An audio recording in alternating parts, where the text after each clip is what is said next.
Que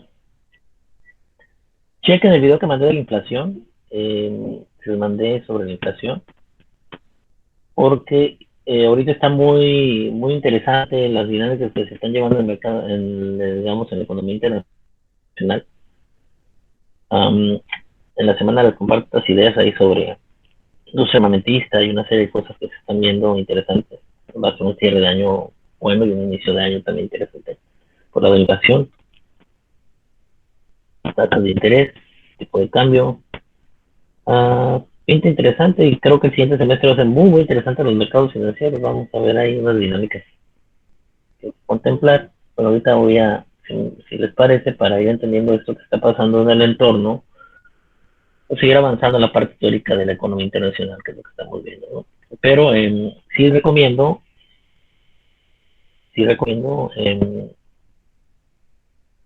comenten de lo que está sucediendo, cadena de suministro, inflación, tasas de interés internacionales, tipos de cambio, presiones sobre algunos mercados, la bolsa de valores, lo que está pasando ahorita con esa estadística del sector energético, es importante que lo tengan en cuenta porque mucho del derrotero de este último mes, este último mes del trimestre, inicio del siguiente trimestre, no del año que viene. Tan interesante, muy interesante. Pero bueno, vamos a hablar entonces de dumping. Ya les había dicho que el dumping en el caso de México está contemplado en el título quinto de la ley de comercio, ley de comercio exterior, en el título quinto que es de prácticas desleales, comercio exterior, y se contemplan algunos puntos interesantes que tienen que ver con el dumping. Aclarar que el dumping desde la visión legal es un poquito distinto a como lo vemos en la economía. La economía no es tan malo, aunque se considera una práctica, porque en términos, digamos, debe tener algunas ventajas, pero desde el punto de vista de una persona que se considera una práctica aquí. Aquí no, bueno, vamos a empezar por ahí, vamos a dar un recorrido bastante interesante ahorita por algunos términos, porque nos hemos atrasado un poquito, pero espero yo hoy más o menos por lo menos. Bien, permítanme, que estoy sacando. Bien, volviendo acá. El dumping, ¿qué es el dumping? Bueno, el modelo de competencia monopolística que estamos viendo nos ayuda a entender cómo fomenta el comercio internacional los rendimientos crecientes o las economías de escala.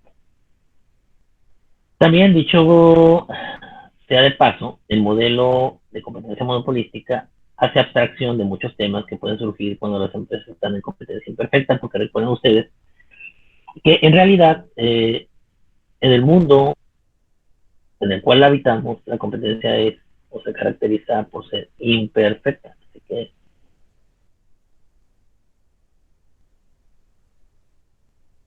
alguna forma, sabemos que la competencia imperfecta es una consecuencia necesaria de la economía de escala. O cuando logramos economía de escala, quedamos que era cuando aumentamos la producción, disminuimos los costos, pues generamos costos decrecientes y por lo tanto rentas crecientes dentro de una misma empresa, ¿no? El análisis de la competencia monopolística en las posibles consecuencias de la propia competencia perfecta sobre el comercio internacional, en realidad, ¿no?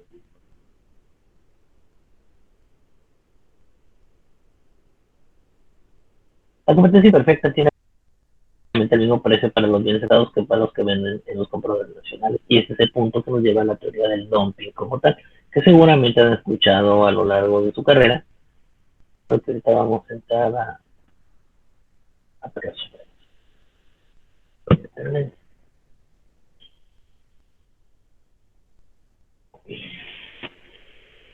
Bien, el mercado de competencia perfecta, las empresas fijan a veces un precio diferente si bien es exportado o si se vende en el mercado nacional. A eso le llamamos a esa práctica de fijar diferentes precios para los diferentes consumidores. Sobre todo pasa cuando hay productos diferenciados. Discriminación de precios.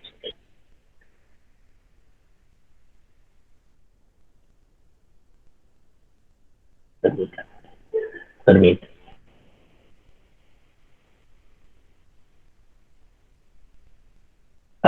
La forma más común de discriminación de precios en el comercio internacional es conocido como dumping. Es lo que está contemplado en el caso de México en la ley de comercio exterior, título quinto. Ahí vienen todas las características del dumping, viene la cuestión de las prácticas que se consideran desleales, eh, contempla también cuando se considera que la producción nacional y la industria nacional se encuentra en peligro y las medidas a tomar para precisamente evitar que esto pase, que se conocen como salvaguardias. Las salvaguardias establece también, salvaguardas establece también a las cuotas compensatorias que permiten de alguna manera equilibrar las situaciones del mercado, ¿no? Por eso es que surge el escándalo. Bueno, ¿qué es el dumping? Es una práctica para los bienes para los mismos vendidos en el país.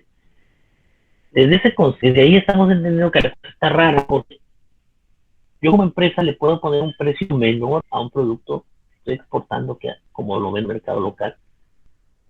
Desde ahí ya suena raro, porque usted sabe que cuando uno vende en el exterior, sumarle el famoso, ya sea que utilicen ustedes el método cost para determinar el valor del producto del mercado objetivo.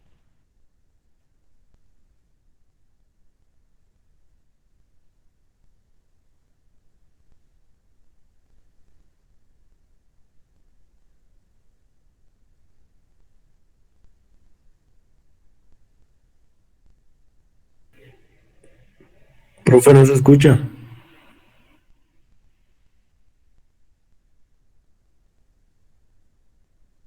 Permítanme, ¿ahí me escucha mejor? Ya se escucha mejor. Es que como que se le cortaba el internet y había partes en las que se escuchaba muy despacio. Ahí cambié de modem, ahí a lo mejor se escucha mejor. No estoy seguro, pero puede ser. El dumping es un tema, muchachos, controvertido en política comercial. Acuérdense que ya nos estamos acercando a la parte del curso donde hablamos ya de política económica, de política comercial. Y eso nos mete en otra dinámica de análisis en general. Así que bueno, es importante que ustedes consideren esto porque nos vamos a acercar a la parte de la política determina mucho, la política económica, de lo que pasa en comercio. Pues que estamos viendo el espectro de la economía real dentro de la economía internacional. De eso se trata este primer curso. El dumping es un tema controvertido entonces, porque se le considera, como les mencionaba, una práctica desleal. Está contemplada en la mayoría de las legislaciones.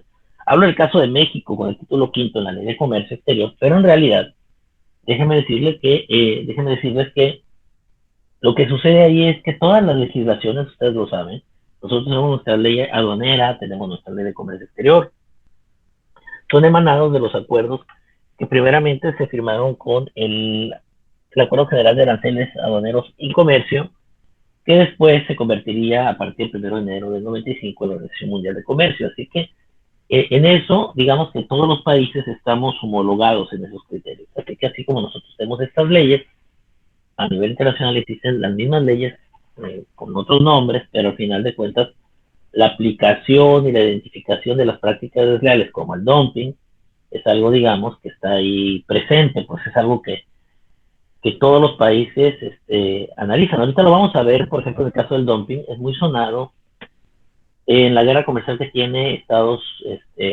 Unidos con China, por una sencilla razón. Los costos que involucra precisamente una mano de obra muy barata conlleva en ocasiones poder realizar este tipo de prácticas para posicionar los productos en los mercados.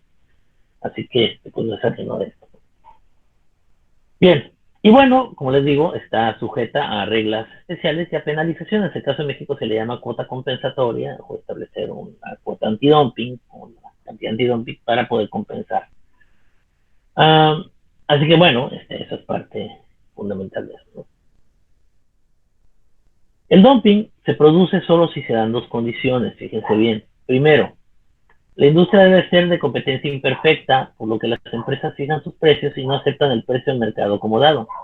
Y segundo, los mercados deben estar segmentados, por lo que los residentes nacionales no pueden comprar fácilmente bienes dedicados a la exportación. Dadas estas condiciones, una empresa monopolística puede considerar beneficioso practicar el dumping. Por ejemplo, en el caso de productos como los orgánicos. Aquí en el estado de California eso no sucede mucho con la producción de orgánicos. Y es uno de los estados que más produce porque tenemos muy cerca del mercado de California. Y ustedes lo han visto que esos productos en ocasiones aquí a nivel entero son muy caros. Y puede ser que las empresas para posicionarse en el mercado objeto, no es el caso, pero puede ser que manejen precios menores en el mercado de California que aquí, para lograr posicionar el producto en lo que van ganando un segmento de mercado. Una práctica que algunos utilizan. Bien. Voy a avanzar un poquito para acá porque me voy a ir moviendo. Pero digamos, bueno, nos ubica en lo que sucede, ¿no? Con el dumping. Esta gráfica, ¿no? El dumping que ven aquí ustedes, el gráfico va a mostrar a un monopolista cuyo producto tiene una curva de demanda nacional, que es esta de aquí. Esa es la demanda nacional. Esta es la demanda nacional. Pero que también puede vender tanto como quiera el precio de exportación. Es decir, este el precio de exportación, puede vender todo lo que él quiera aquí. Puede producir todo lo que él decida. El precio de exportación va al mismo nivel de la demanda de exportación, que es igual al ingreso marginal de exportación, o sea, por cada unidad que venda en el exterior. Puesto que siempre puede vender una unidad adicional a un precio de exportación, la empresa aumenta la producción hasta que el costo marginal iguala al precio de exportación. Es decir, que el costo marginal, que tiene el costo por producir cada unidad extra de su producto, ese costo es igual al precio y ahí en ese punto se detiene, porque más acá pues ya no le resulta rentable, ¿no? Porque el costo superaría lo que ganan con el precio, entonces se lo lleva al punto máximo, que es este que está aquí, 1, cuando es un monopolio, ¿no? Es una cantidad de monopolio. Bien.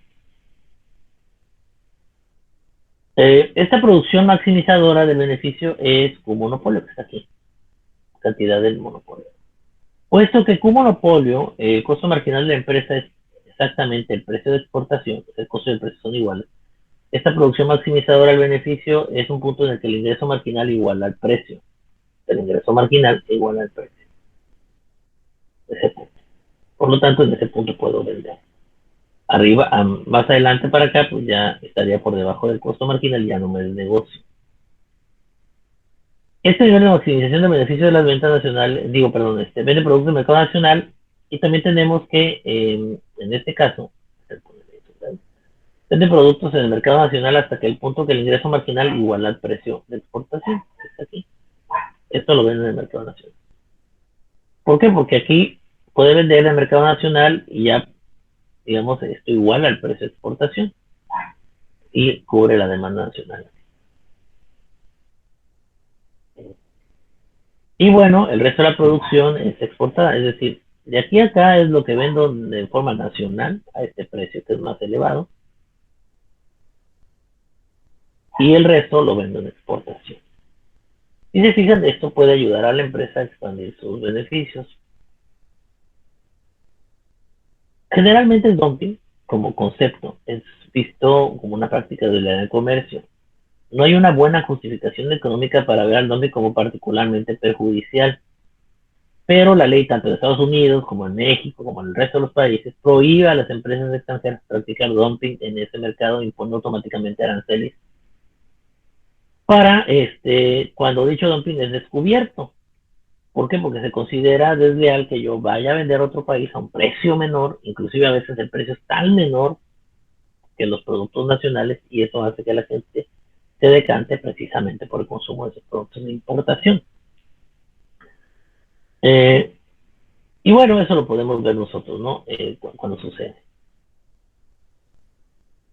Esta figura, la 6.8, es una versión extrema de un tipo más amplio de situaciones en las que las empresas tienen un incentivo para vender en el extranjero a un precio menor que el precio que establecen para consumidores nacionales. Normalmente tiene que ver con cuestiones estratégicas, ¿no?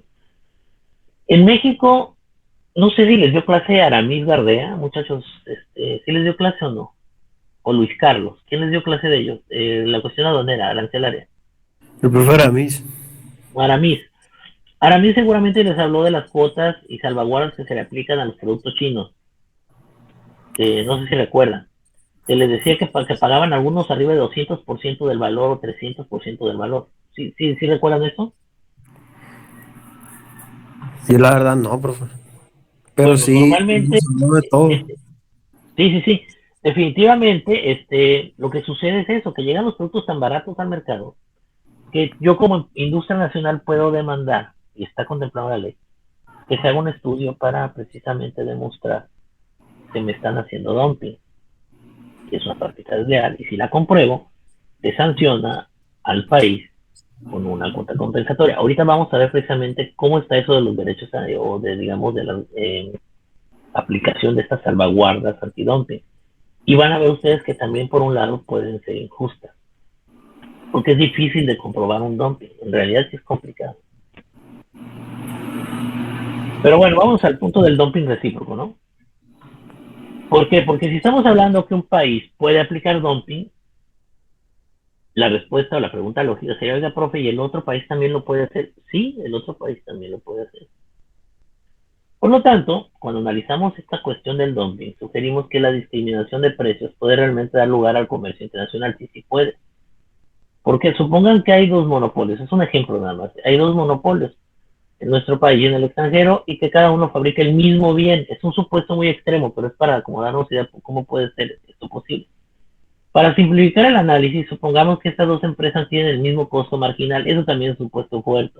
Ya sabemos ahorita que el costo marginal no es el mismo en los distintos países, pero vamos a asumir que es un solo bien y es un solo costo marginal. Vamos a suponer también que hay algunos costos de transporte entre los dos mercados, pero porque las empresas fijan el mismo precio, no hay comercio. O sea, si las dos ponen el mismo precio, no habría comercio. Sin comercio, el monopolio de cada empresa estaría incontestable. Pero les voy a encargar que estudien, que me lean precisamente estos casos de estudio, ¿no? De manera particular. Sin embargo, en este esquema que manejamos su modelo anterior, si metemos el dumping cambia la cosa, porque si el precio es igual, pues no hay necesidad de que haya comercio, es un solo bien, es el mismo bien, los dos países lo producen al mismo precio, no hay incentivo para el comercio. Es mejor hay autarquía, pues cada país lo vende al mismo precio y es un solo bien, se consume lo local. Sin embargo, si metemos la posibilidad de hacer dumping, puede surgir el comercio en ese ejemplo tan extremo que estamos manejando. Cada empresa limitará la cantidad que vende en su mercado nacional al saber que si intenta vender más, eso inducirá una reducción del precio en sus ventas nacionales. Sin embargo, si una empresa puede vender un poco en el otro mercado, aumentará sus beneficios aunque el precio sea menor en el mercado nacional. Porque el efecto negativo sobre el precio de las ventas realizadas recaerá sobre la empresa, no sobre sí misma. Por lo tanto, cada empresa en cada país tiene un incentivo para invadir al otro mercado, vendiendo algunas unidades a un precio que, descontando los precios de transporte, es menor que el precio del mercado nacional, pero superior al costo marginal. Y entonces ahí se puede hablar de que puede haber un comercio. Esa situación de dumping da lugar a un comercio del mismo producto en dos sentidos y se conoce como dumping recíproco, es decir, cada uno vende el producto en el otro país en pequeñas unidades a un precio menor y eso puede ser un dumping en ambos sentidos. Claro que es una cuestión, digamos, de tipo, nomás para ilustrar cómo funcionaría esto, ¿no? Bien, puede parecer un caso extraño este que hablamos, ¿no? Y probablemente es verdad que es poco común en el comercio internacional, que haya ventas en dos direcciones a la vez de bienes idénticos. Sin embargo, el efecto del dumping recíproco probablemente tiende a incrementar el volumen de comercio en bienes que no son completamente idénticos. Es decir, en bienes que tienen pequeñas diferencias, o como lo veíamos en competencia monopolística, ahí sí podría dar justificación por un dumping, que es lo que pasa en algunos casos en el mercado, en los mercados reales. ¿Es socialmente deseable este peculiar aparente inútil comercio? La respuesta es ambigua, no sabemos si es bueno o no. Obviamente es un despilfarro transportar el mismo bien o sustitutos próximos de una parte a otra cuando el transporte tiene un costo. Sin embargo, tengamos presente que la emergencia del dumping recíproco en nuestra historia elimina lo que inicialmente eran monopolios puros, dando lugar a cierta competencia. La creciente competencia representa un beneficio que puede compensar el despilfarro de recursos sin transporte. El efecto neto de esta peculiar comercio sobre los bienes, el Ministerio Económico de las Naciones es por tanto incierto. Así que no estamos tan seguros que esto pueda ser tan bueno, pero puede ser usado como estrategia. Y de hecho es utilizado por algunas empresas como estrategia. Y eso nos abre la puerta a otro tema que hemos estado hablando ahorita de la competencia monopolística, que es una competencia que se rige en un mercado con muchos competidores, pero cada uno tiene un producto diferenciado. Al tener un producto diferenciado, establece sus precios, de cierta forma actúa como si fuera un monopolio en realidad, pero cuando no lo es. Y se basa en economías de escalas internas. Primero hablamos internas, que era cuando la empresa logra esta maximización de producción y de sus beneficios o de rendimientos crecientes con costos decrecientes porque aumenta su productividad y eficiencia de manera interna y logra lo que llamamos como economías de escala interna, que vieron ustedes el micro. Pero también existe el otro espectro, que es lo que nos maneja acá, fuera ya de la micro, un poquito más en la parte macro, la teoría de las famosas economías de escala externa. O dicho de otra forma, cuando nosotros hablamos de los famosos clústeres, si se acuerdan de todos los clústeres, que son agrupaciones de industrias que están en un lugar y que por la manera en que trabaja logran ellos darle disminución de costos y algunas ventajas a las empresas que son parte de este conglomerado. Así que bueno, cuando eso sucede, cuando la economía de escala es lograda por la industria en su conjunto y no por una sola empresa, hablamos de economía de escala externa. En el modelo de competencia monopolística se supone que las economías de escala que dan origen al comercio se producen de la empresa individual, que son las economías de escala interna. Es decir, lo que les decía ahorita, cuanto más es la producción de empresa particular, menor es su costo medio y por lo tanto tiene costos decrecientes y rendimientos crecientes. El resultado inevitable de tales economías de escala en la empresa es la competencia imperfecta, que es en la que vivimos, que a su vez también genera prácticas como el dumping que mencionábamos en algunos casos. Sin embargo, como se señala en lo que hemos visto, estas economías de escala se presentan en la empresa individual, por eso lo ve la micro y se llama economía de escala interna, con su producción, con su eficiencia, con su productividad. Pero, cuando hablamos ya de macro, cuando hablamos de agrupaciones, cuando hablamos de industria, sucede en ocasiones, muchachos, que se dan casos, ya lo habíamos platicado con el ejemplo, por ejemplo, que les ponía de los dentistas en la frontera norte de México. Ahorita voy a citar aquellos casos que maneja Krugman. O lo que pasa aquí en Cabo San Lucas, en Los Cabos, o lo que sucede en Cancún, que hay pequeños clústeres que tienen que ver con una actividad en un sector, como en el caso de Cabo es el sector turismo. Hay empresas relacionadas con ese sector que hacen clúster, se benefician por la actividad de esa, se concentran geográficamente en una zona. Lo mismo pasa con los dentistas, o lo pasa con la maquila, o lo pasa con la industria, por ejemplo en Monterrey, en donde están todos agrupados en torno a, digamos, a un mercado. Normalmente, en el caso de México es en la frontera, porque permite esta convergencia de las economías de los estados del sur de Estados Unidos con los del norte de México. Bueno, por diversas razones, a menudo se da el caso de la concentración de la producción de una industria en una o pocas localidades, y eso provoca que reduce el costo de la industria en general. Aunque las empresas individuales en la industria continúen siendo pequeñas, esa conglomerada, esa agrupación, eso que están ahí unidas, logra sinergias que provoca una disminución de precisamente los costos para toda la industria en su conjunto. Cuando esto sucede, cuando estas economías se dan por la industria, por la forma en cómo se agrupan y trabajan, en lugar de que sea nada más por la empresa en lo individual, sino ya es en su conjunto, le denominamos economías de escala externa. Ahora, este fenómeno no crean que es nuevo, tampoco. De hecho, uno de los neoclásicos más famosos hace un análisis de esas economías. Se remonta casi un siglo atrás con Alfred Marshall. Marshall es, digamos, de los clásicos que más se citan cuando hablamos de economía. Y él hace el análisis, él empezó su trabajo sobre estas cuestiones cuando analizaba el famoso análisis de los distritos industriales, en los clústeres que conocemos. Esas agrupaciones o concentraciones geográficas de industrias que no se explican fácilmente por la existencia de recursos naturales. Uno entendería, por ejemplo, que si hay un bosque y están todos agrupados en un bosque por talar madera. Esa tiene una lógica. O porque hay un recurso natural y todo el mundo, por ejemplo, lo que pasaba acá en México, pasa en Zacatecas, en esa zona, donde estaban, digamos, los yacimientos de plata. Bueno, lo que pasa, por ejemplo, en Costa Rica, en Colombia con el café, están agrupados básicamente en torno a una zona, que tiene que ver con los recursos naturales de ahí. Pero hay algunas concentraciones, sobre todo industriales, que no tienen explicación, como lo que les mencionaba de los dentistas, o sea, no tiene una explicación en una cuestión de recurso natural, ¿de acuerdo? No va más allá del recurso natural per se. Tiene que ver con otras cosas. En los tiempos de Marshall, los ejemplos más famosos incluyen concentraciones industriales como los fabricantes de cubiertos en Sheffield, el grupo de empresas de calcetines en Northampton. Los ejemplos modernos que tenemos ustedes los conocen perfectamente. Por ejemplo, el caso de Silicon Valley en California.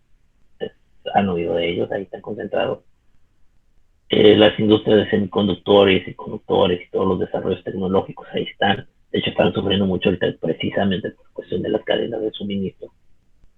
El hablar de la industria financiera ubicada en los bancos de inversión especializados en Nueva York, o la industria del ocio que se concentra en Hollywood, por ejemplo. Son ejemplos actuales de este tipo de distritos industriales o conocidos como conglomerados o clústeres. Yo les mencionaba el caso de México, en concreto con la parte dental. Marshall defendió que existen tres razones principales por las que un grupo de empresas podría ser más eficiente que una empresa individual aislada. Fíjense bien cuáles son porque los vamos a ver ahorita. La habilidad del grupo para apoyar a los proveedores especializados. Primera característica, proveedores especializados. Segunda, el modo en que la industria se concentra geográficamente permite la creación de un mercado laboral especializado. Segunda. Y tercero, el modo en que una industria concretamente concentrada geográficamente favorece la difusión del llamado desbordamiento del conocimiento. Tenemos tres cosas aquí principales. Proveedores especializados. Cuando hay clústeres tenemos proveedores especializados, un mercado laboral especializado y un desbordamiento de conocimiento o un know-how que se genera al interior. Hoy día a este estudio del conocimiento como parte fundamental para la creación de la riqueza se le conoce también como economía del conocimiento. Y es un tema, digamos, en boga, tiene poco tiempo que ha cobrado esa importancia. Y todos estos factores, aunque no lo crean, a pesar de que Marshall los estudió hace tanto tiempo, tienen validez actual. Así que vamos a ir analizándolo uno a uno. Y vamos a empezar precisamente con los proveedores especializados, que son los, digamos, los primeros de ahí, ¿no? ¿A qué les suena eso de proveedores especializados, muchachos?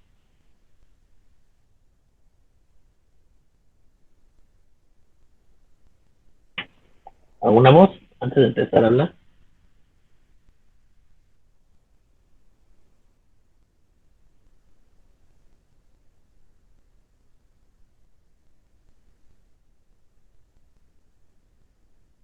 ¿Alguno quiere opinar? ¿Qué son un proveedor especializado? ¿Qué será?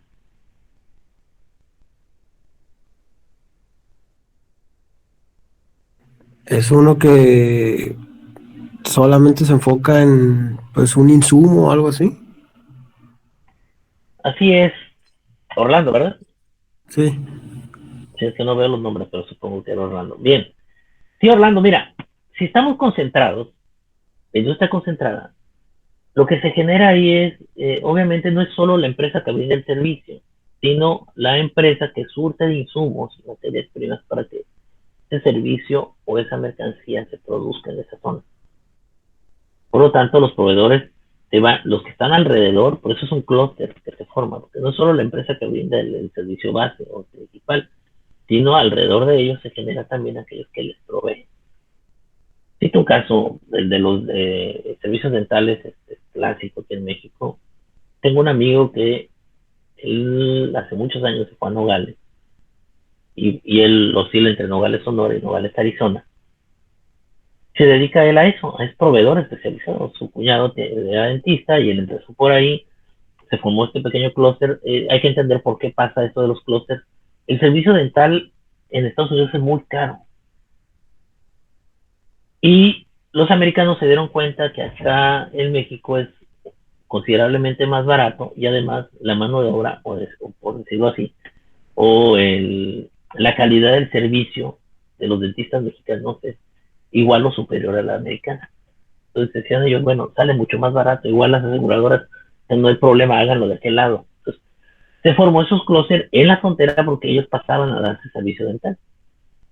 Gente como mi amigo, ellos se encargaron de elaborar o construir empresas, pequeñas empresas, alrededor de ese servicio, que se dedican exclusivamente a proveeduría especializada en cuestión dental. Así que ellos son expertos del manejo es como un broker de un mercado. Ya saben que cuando quieren colocar, por ejemplo, un producto en Estados Unidos, es mejor contratar a un broker. Un broker, ¿quién es? Es alguien que está especializado en un solo mercado. Conoce las dinámicas del mercado y sus comportamientos y por lo tanto es un experto, tiene cierta experticia en el manejo, digamos, de ese mercado en concreto o en particular. Así que de alguna forma podemos decir, o podemos nosotros intuir, que no hay nadie en esa zona que conozca mejor o sepa más de ese mercado en particular. Y eso es lo que pues, se ve reflejado ahí, ¿no? Bien.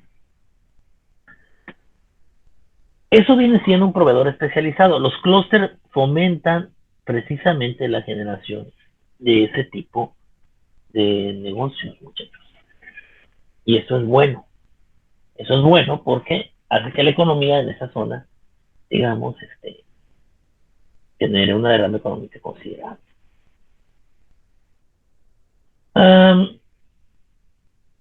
Entonces, bueno, aquí lo explica Krugman, ¿no? Un grupo industrial concentrado en la localidad puede resolver ese problema al agrupar muchas empresas de forma colectiva y pueden proporcionar un mercado suficientemente grande como para meter una amplia diversidad de proveedores especializados que estén existiendo.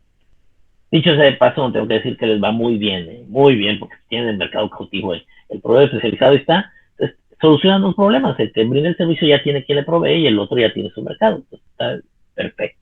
Este fenómeno ha sido documentado ampliamente en el Valle de Silicon Valley. Menciona aquí, un estudio reciente explica cómo al crecer la industria local, los ingenieros abandonaron las empresas ya establecidas de semiconductores para crear empresas fabricantes de bienes de capital, tales como hornos de difusión, cámaras de repetición, comprobantes, y ellos surten precisamente al sector. ¿Qué fue lo que sucedió aquí en el ejemplo que les estoy dando? Este ejemplo lo maneja para Estados Unidos, yo les manejo aquí en México, ¿no? Y le digo porque lo conozco bien, ese ejemplo, porque tengo ese conocido que se dedica a eso. Así que así es como funciona. Permítame. Bien, en general, bueno, así está. Segundo punto, mercado de trabajo especializado. Más o menos, muchachos, va en el mismo tenor. Si surgieron empresas que proveen de forma especializada todos los insumos y materia prima que necesita el clúster conglomerado, debo de entender también que en esa zona se va a poner la gente que trabaja o que se dedica, se especializa en ese trabajo. Lo hemos visto, por ejemplo, voy a irme al caso de Cabo San Lucas. Pregunto, muchachos, la mayoría de la gente que vive en Cabo, ¿a quién le trabaja?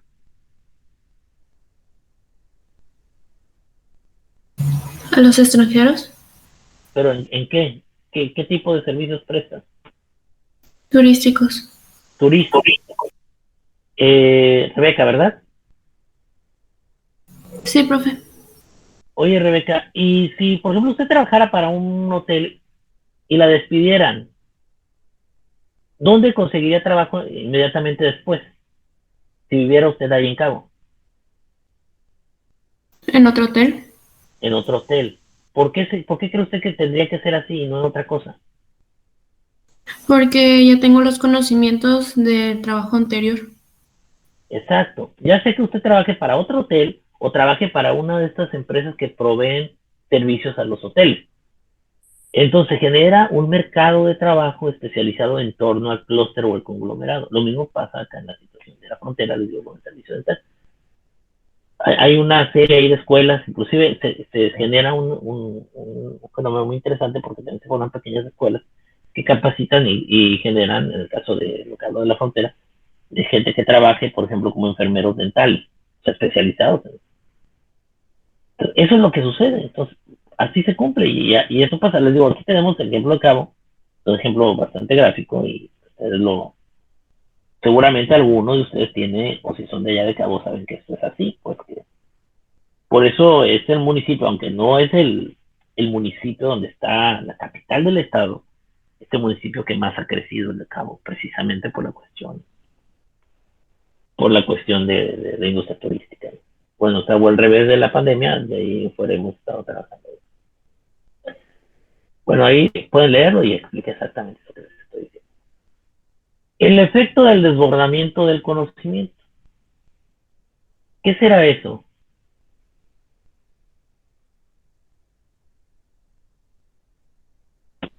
¿Quién se anima a decirme qué cree que sea eso del efecto del desbordamiento? Ya hablamos ahorita de proveeduría especializada, ya hablamos ahorita de trabajo o mercado de trabajo especializado, o trabajo especializado. Pero ¿qué será esto del efecto de desbordamiento del conocimiento? ¿A qué le suena, muchachos?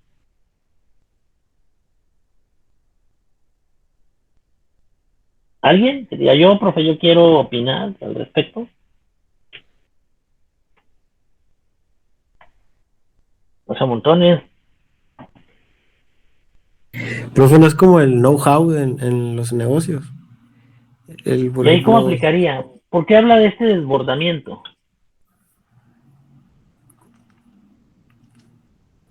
Sí, no mm, está mal, ¿eh? Pero ¿por qué? O sea, ¿por qué hay un desbordamiento? ¿A qué se refiere con eso? no sabría cómo sentar la idea, profe. Mm. Bueno, el know-how, bueno, aquí está, ¿no? Es lo que tú mencionas. No está mal lo que dijiste, pero faltaba nada más redondear la idea. Fíjense bien cómo empieza aquí. Dice, hoy en día es un cliché, ya no es un cliché. Porque es moderna, el conocimiento es productivo. Eso ya lo sabemos. Y es tan importante como el capital, la materia prima o el trabajo. O sea, eso también ya lo sabemos. El conocimiento es importantísimo. Sobre todo en sectores que son muy innovadores.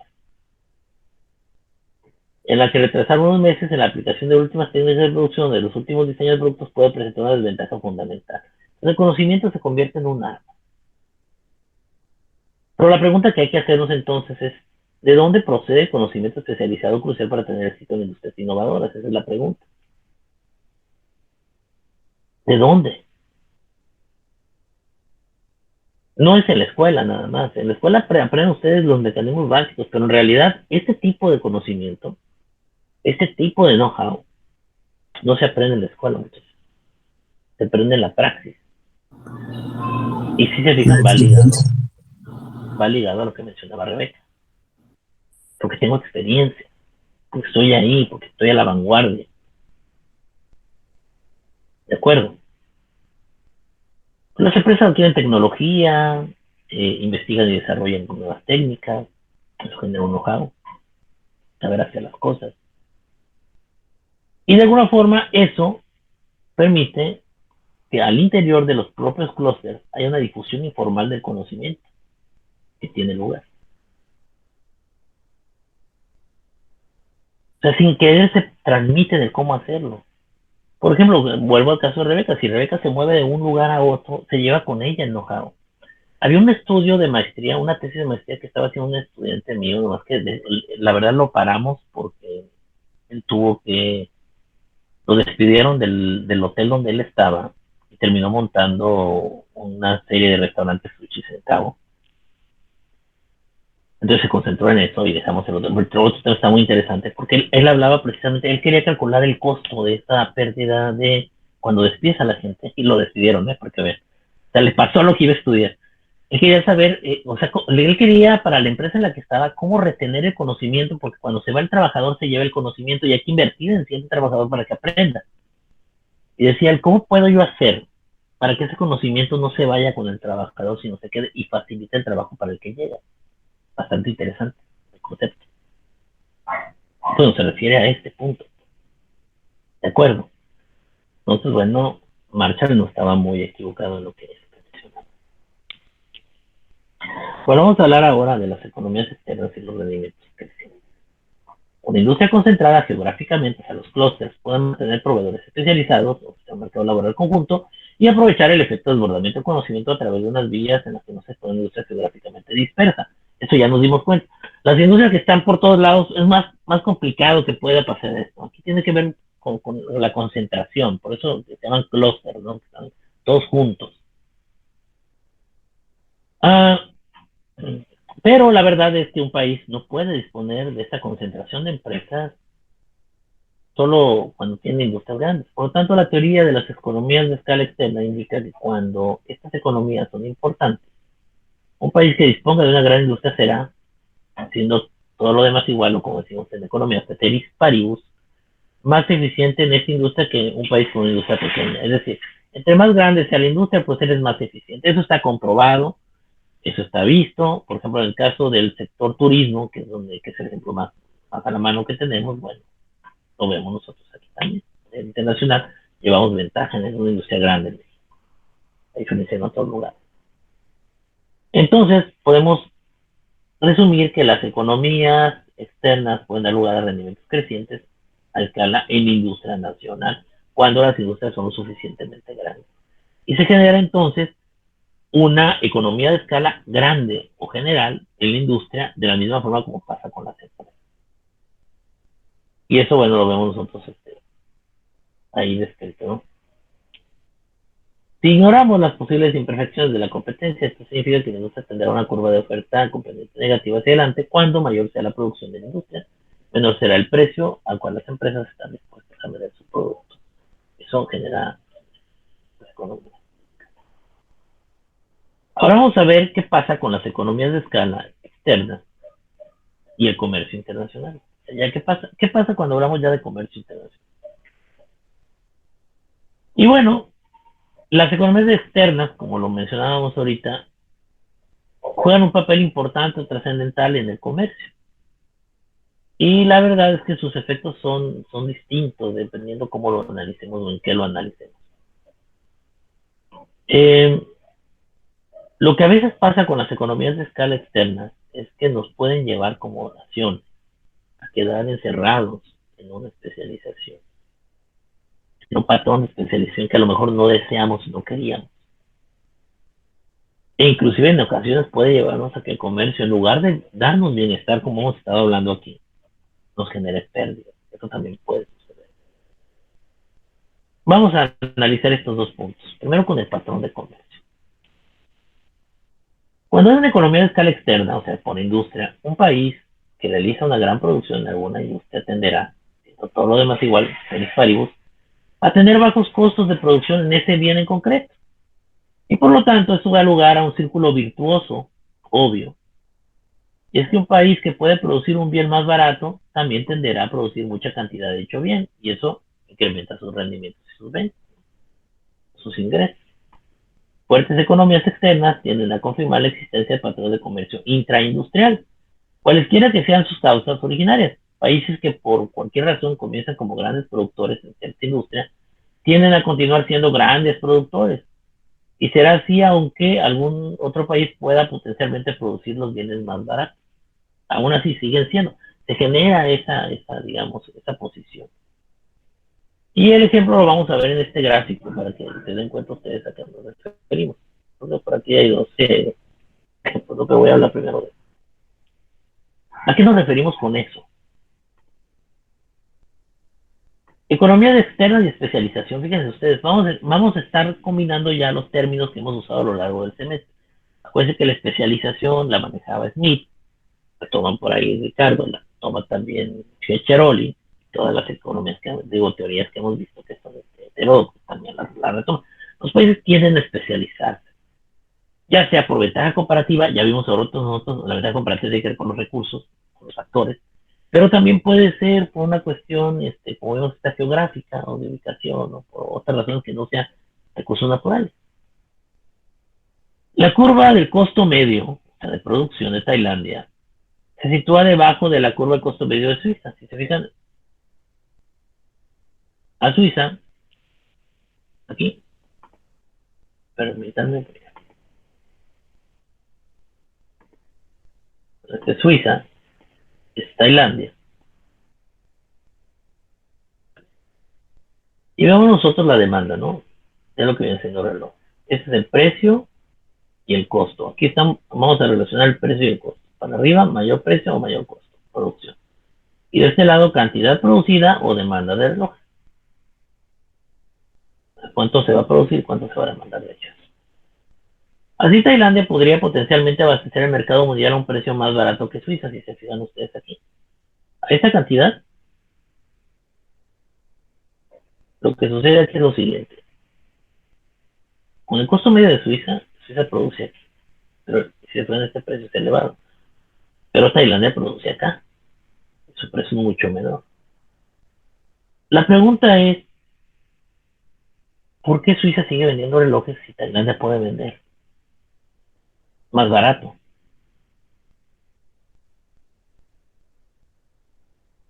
La respuesta es sencilla, muchachos. A pesar de que Tailandia puede vender más barato, como lo ven aquí, lo que sucede es que la industria suiza de relojes se estableció primero y puede vender relojes a este precio, que está por debajo del costo que tendría una empresa individual tailandesa. Una sola empresa tailandesa estaría ahí, está por debajo, pero aún así está por encima del, digamos, ya del conglomerado. Por tanto, un patrón de especialización establecido por accidente histórico, se le llama accidente histórico, puede persistir en el tiempo, incluso cuando nuevos productores podrían tener potencialmente menores costos, como es lo que pasa con Tailandia. O sea, los tailandeses pueden producir más baratos los relojes, pero la industria suiza sigue prevaleciendo. Ustedes lo saben porque es un accidente histórico. Todo el mundo sabe que los mejores relojes, históricamente, que ganaron un lugar como ser muy buenos en su maquinaria, en su forma de funcionar, son los relojes suizos. Aunque en un mundo que ya el reloj se usa menos, en realidad pues tenemos el reloj que está en el celular, del smartphone. La realidad es que seguimos usando relojes de pulsera, de pared, una cuestión también estética o de belleza o de estatus. Tener un reloj suizo, no cualquiera tiene un reloj suizo. La gente sigue demandando los relojes suizos, porque persiste esa patrón de especialización, porque pues, históricamente lo hemos contemplado así y le hemos dado esa característica. Entonces, lo que sucede es eso, por eso vemos eso. Como este es ejemplo, las economías externas proporcionan un importante rol en el accidente histórico, en la determinación de quién produce qué, y puede permitir los patrones de especialización establecidos persisten. O sea, estos patrones de especialización ya establecidos persisten, incluso contra la ventaja comparativa, ¿eh? Por una cuestión histórica. Ok. Voy a poner otro ejemplo, o sea, digo, no sucede tal cual, pero podría ser que alguien por ahí tuviera la oportunidad de un país se descubriera, por decir algo, como productor de café, ajeno a Colombia, pero la gente va a seguir consumiendo café colombiano, porque ha logrado un patrón que se establece y persiste. ¿Okay? Entonces, de alguna forma, garantiza que sucede. La cuestión histórica también importa, por eso la historia también importa. Permítanme. Bien. El comercio y el bienestar con economías externas. El comercio basado en economías externas tiene efectos más ambiguos sobre el bienestar nacional que el comercio basado en la ventaja comparativa. El basado en economías de escala de la empresa. Bueno, puede haber ganancias para la economía mundial derivadas de la concentración de la producción en industrias particulares para obtener economías externas. Por otro lado, no hay garantía de que un bien sujeto a economías externas sea normalmente producido por el país idóneo. Y es posible que el comercio basado en economías externas pueda realmente dejar peor a un país de lo que habría estado sin comercio. Voy a poner el ejemplo que está. ¿Qué es lo que sucede acá, por ejemplo? En la figura 6.10, que se está de acá abajo, mostramos un ejemplo de cómo puede un país realmente estar peor con comercio que sin él. Sí, aunque no lo crean. Así, oiga, profe, pero usted no se ha cansado de estarnos diciendo que el comercio nos da muchas ventajas y que nos permite estar bien. Y ahora me sale con que un país puede estar mal. Sí, en algunas ocasiones, aunque es muy raro, voy a ser honesto con eso, es muy raro que esto suceda.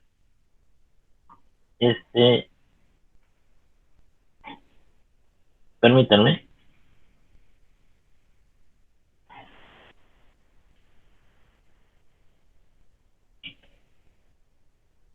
Les decía, bueno, aunque es muy raro, justifica algo que llamamos nosotros proteccionismo.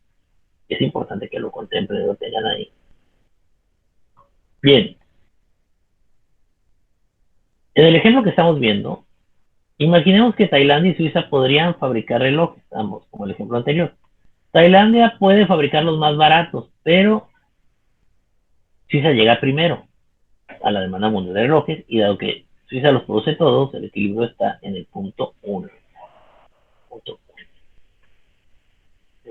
Punto 1 que produce. Cuando hay economías externas, el comercio puede potencialmente ser un país peor de lo que había estado, ¿no? Tailandia importa relojes de Suiza, que puede abastecer el mercado mundial, la demanda mundial, al precio P1, y él puede importar suficientemente bajo para bloquear la entrada de los productores tailandeses, que deben producir inicialmente a un costo cero, que se acá. Que aparentemente ellos tendrán que pensar aquí. Mándeme. Como el dicho que dice, el que pega primero pega dos veces, ¿no? Exacto, exacto. Y en ocasiones, fíjate que a pesar de que el comercio te brinda esa oportunidad de poder tú competir, también tienes que estar muy, digamos, atento de que en ocasiones puede ser que no te convenga hacer comercio internacional, porque en ese industria en particular te resulta más cara. O digamos, te convenía más seguirlo produciendo todo a nivel interno. Les digo, a este precio, a esta demanda mundial, sí, ok, está por debajo de cualquier empresario que quiera empezar a vender relojes en Tailandia, pero el precio es alto. Sin embargo, si Tailandia impidiese todo el comercio de relojes, o sea, si Tailandia decidiese consumir lo que produce, podría abastecer su mercado nacional, que está ilustrado aquí, a un precio inferior. O sea, si Tailandia dijera, vamos a cerrar las fronteras y me voy a dedicar yo a producir relojes, en este caso en particular, la demanda tailandesa la podía cubrir los productores tailandeses a un precio mucho menor. En este caso, le convendría más no tener comercio internacional. En este caso en particular. Pero, bueno, hay que precisar algunas cosas. Se ha mostrado una situación en la que el precio de un bien que importa Tailandia sería de hecho menor si no hubiera comercio. Y el país se vería forzado a producir el bien por sí mismo. Evidentemente, esa situación del comercio deja al país peor de lo que estaría sin comercio. Por lo tanto, hay un incentivo para que Tailandia proteja su potencial industrial relojera de la potencia extranjera. Sin embargo, fíjense bien, antes de concluir que esto justifique el proteccionismo, hay que tener en cuenta que en la práctica no es fácil encontrar casos como este.